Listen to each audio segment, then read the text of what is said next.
Kinds of Kindness was awesome. There are so many little parallels between all the stories it's telling that I'm positive there has to be kind of an underlying theme or meaning to the whole thing. I just haven't figured it out yet. Okay, so if you don't know, this is a movie that's basically 3 stories in one movie where the actors in each story play different roles. So it's like the same actors, but they're all different people in each story. So, first story. It's about this dude who is in like a relationship with his boss. His boss controls every aspect of his life. This dude wakes up, he gets a note card every day from his boss saying what he's gonna eat, when he's gonna eat, what he's going to do at what time, how many drinks he's gonna have, if he's gonna have sex with his wife or not.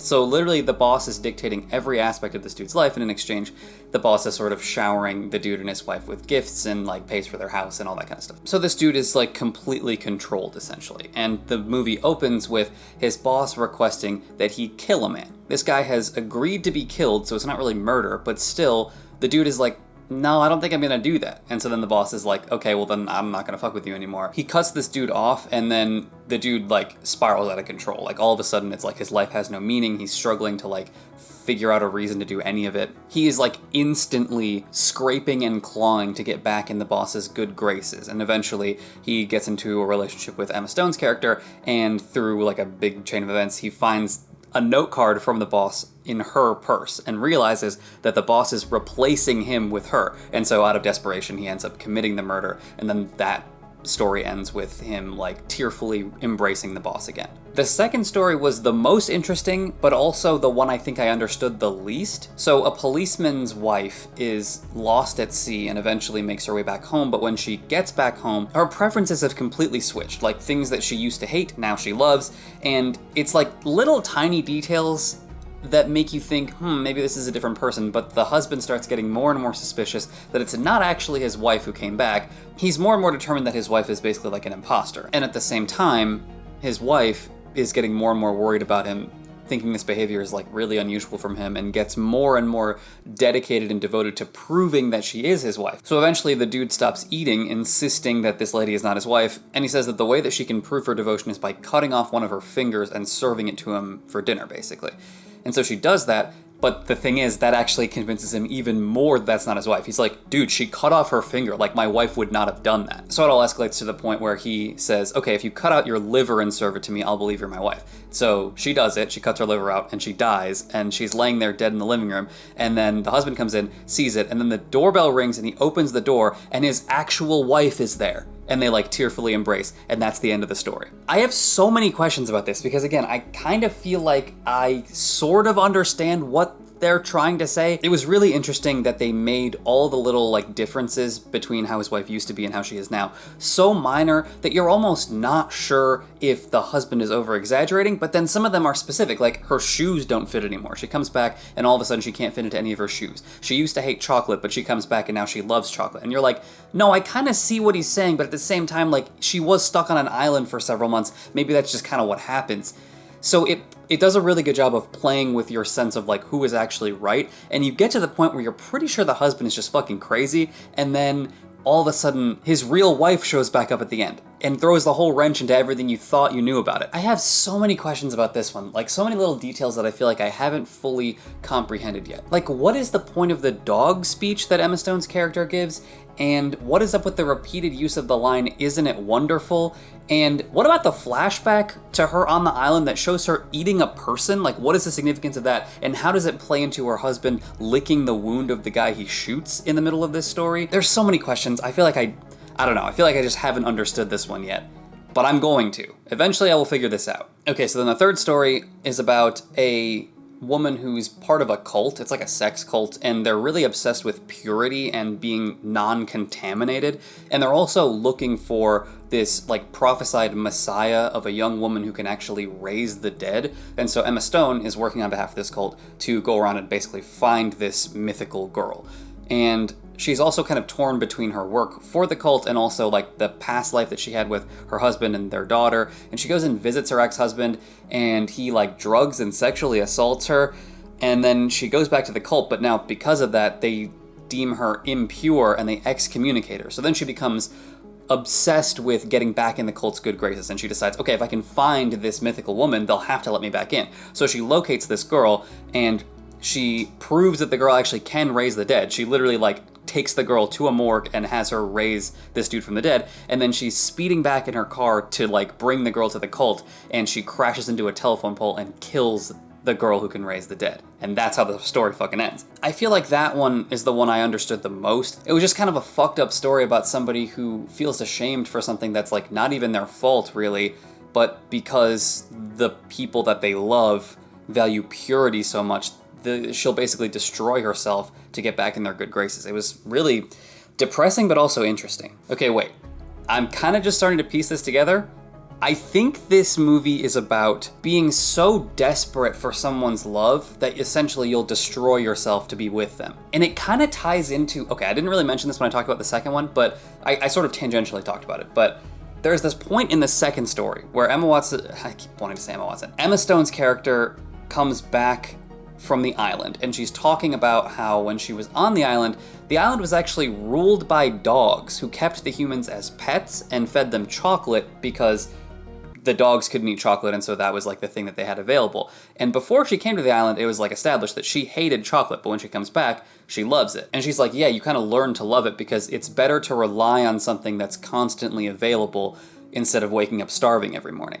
And I feel like that monologue was the core of the whole thing. That's kind of what all three stories are about. So the first story, it's like this dude who is essentially like addicted to the comfort of having somebody make all your choices for you. Like there's a lot of little details where even after the boss like stops interacting with him, he is like desperate for other people to make recommendations to him. Like he goes to a bar and he doesn't even know what he wants to drink, and he's like, well, I don't know, you fucking pick the drink for me. Because he's so used to other people making decisions for him, and he gets like so addicted to the comfort of having everybody else make your choices for you that he's like scrambling and clawing to get back to that relationship, to the point that he actually ends up killing a fucking guy to do it. The second story, you have the wife who is so like hell-bent on proving to her husband that she's his real wife that she's willing to cut off her appendages to prove that to him, even though he's acting really shitty towards her. And then obviously the third one, where this woman is like so obsessed with what the cult deems as pure that she can't stand to be thought of as impure by them, and she'll fucking do anything, like even go and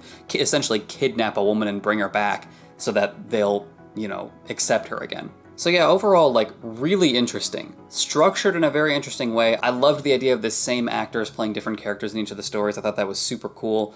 The acting was just phenomenal. I mean, Emma Stone, always good. Willem Dafoe, always good. Jesse Plemons from Breaking Bad, fucking absolute banger performance in this movie. But what was really weird was the side character actors were like actually bad. And I always feel kind of bad saying that because it's like, I'm not a fucking actor. I guess I don't really, I couldn't do any better, but I'm just saying it was really weird to see these absolute powerhouse actors next to total amateurs is what it felt like. It made it very clear the skill difference in acting there. It was just kind of like weird. Overall, a very interesting movie that I'm gonna have to think a lot more about. It's hard to rate a movie that I really haven't even finished processing yet, but I would say this is like an 8 out of 10. Okay, we'll do A Quiet Place next because truly I have like no thoughts about that. It was fine. I thought it was going to be a lot worse than it actually was. It was very jump scare heavy, which again, I think I've pretty much made clear at this point is not the kind of horror that I like, but story-wise it was sort of hit or miss. Because like, on the one hand, they're absolutely, I knew this from watching the trailer.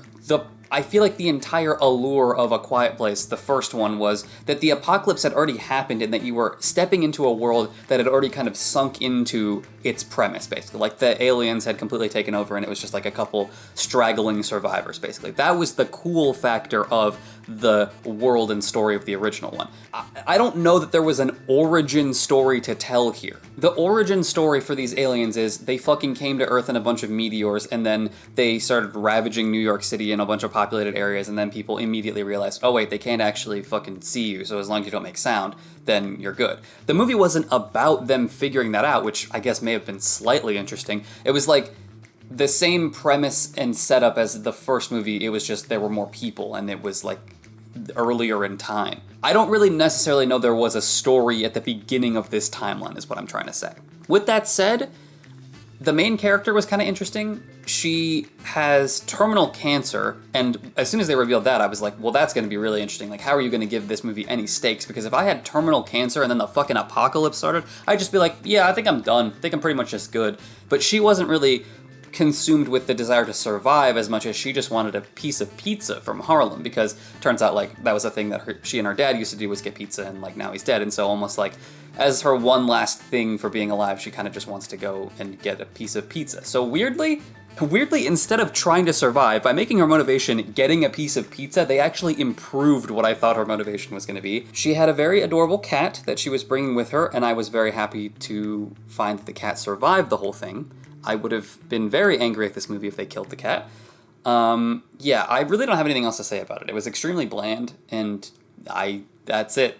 I would say like a 4.25 out of 10. Okay, the last movie I saw was Daddio. This movie was better than I thought it was going to be. This entire movie takes place over the course of one cab ride from the airport to Midtown Manhattan, and it takes place over the course of like an hour and a half because they get stuck in traffic, and it's just like one conversation that this woman has with this random cab driver. And it's like, I guess the best word I can use to describe it is like honest. Like the dialogue is extremely well written, it's phenomenally acted, and it's kind of insightful at various points. Like this movie has a lot to say about like power dynamics and like sex and relationships and all sorts of stuff that's like kind of insightful actually. It was a very smartly written movie with a lot of interesting ideas, and I feel like it leaned hard into the idea of just being a conversation. There was not really a soundtrack, which I thought actually increased the impact of the dialogue, made it feel less like a staged thing and more like a real conversation.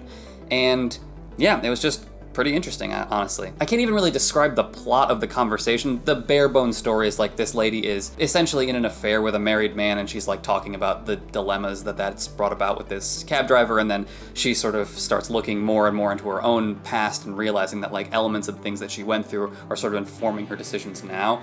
And then that sort of ties in with things that he's been through and like insight that he's offering from his experiences. It's just a really interesting conversation. Like at several points in this movie, I was like, why the fuck are these two characters like talking this in depth about their personal lives? This is just like, these are random strangers. But that's honestly the point. It's like, the reason she's willing to be so open and honest about her past is because she's never gonna see this dude again. So she's got nothing to lose when it comes to like revealing shit. So that's why she's able to like speak so honestly. So a very interesting concept, executed in a pretty interesting way, and well acted. I would say 6.75. Okay, that was all the movies I saw this week. Yeah, so I guess Despicable Me 4 and MaXXXine next week. I'll see you then.